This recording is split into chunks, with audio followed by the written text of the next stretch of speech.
أعتقد أن هناك دين جديد يأتي إلينا اسمه الإسلام، فانسعدت. وما أنا كنت إيه؟ وما أنا مش كنت بصلي وصوم وبركع، وأنا كنت إيه؟ قالوا لنا لا، ده في دين جديد. قال الله، وما أنا أبويا وأجدادي، وما صلاتي وصيامي كانت يمين. انسعدت، شعرت انني كنت في ضلال وانتصرت دين جديد وبشرني. ايه دي؟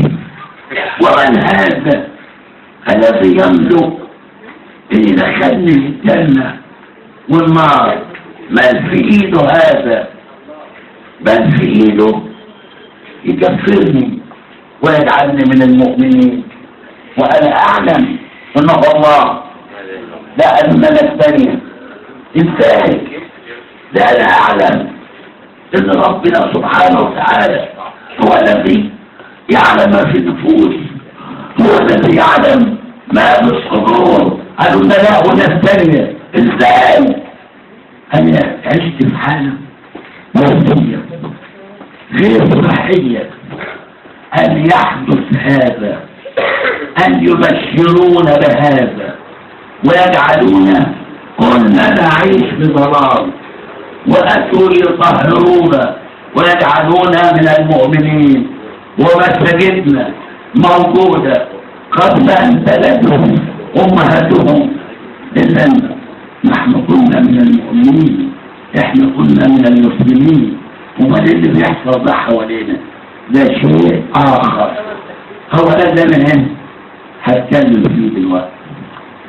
الدكتور علاء اتكلم عن 3 أنواع من الحوارات، وأنا هتكلم عن نوع آخر من الحوارات، حوار بين السارق والمسروق. ما هو ده حوار برضه. السارق بيدعو المسروق لحوار تحت قواعد السارق. احنا فوجئنا عند انتخابات الإعادة إن الإعادة ستكون بين الفريق شفيق وبين الدكتور مرسي. انسعد الشعب المصري كله، انسعد، وكانت خياراته صعبة، وأنا كنت من الذين انسعدوا. خياراتك لمن؟ حتى لي اتكلمت في احد الجرائد، وكان المنشط الاحمر بتاعها تتقطع ايدي لو عطيت لشفيق.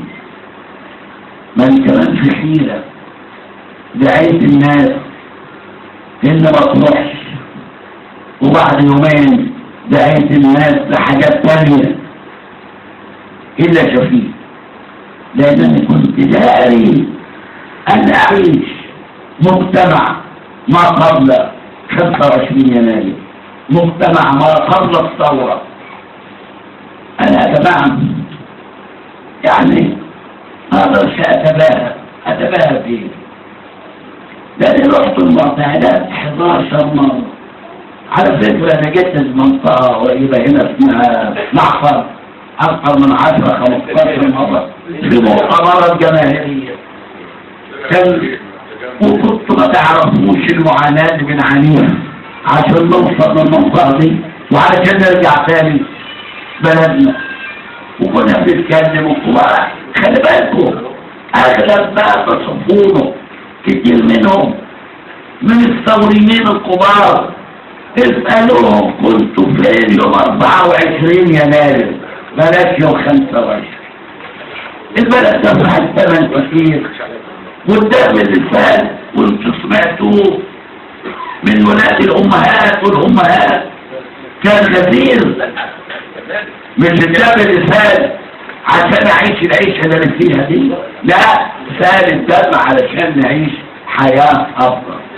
لما دي ينجح رئيس الجمهوريه وكانت فقط وراءه كل القوى الوطنية والثورية. وفي اليوم التالي تشكل الحكومة ويتم إطفاء كل القوى والتيارات السياسية في مصر تم إطفائها. يبقى هنتحول عليه مع فريق واحد. وتم تشكيل الحكومة من 35 وزير، 30 وزير من أنصار النظام السابق و5 بس من جماعة الإخوان. 30 وزير من ضمنهم وزير المالية ومدير مكتب بطرس غالي، كل أغلبهم من الدفعة الثانية والثالثة في زمن مبارك، مراسل الهيئات والمصالح الكبار في عهد مبارك. ولم يأتي وزير واحد من بتوع التحرير، من فصائل الثورة، من الله. حتى لدرجة قلت لهم ما بدل ما تجيبوا وزير شباب كده، ما تجيبوا الشاب اللي اسمه أحمد ماهر ده، ما تجيبوا الشاب الثاني اللي اسمه مش عارف ايه. أنا لقيت المنظر غريب. تم الإفصاح. حتى أنا كتبت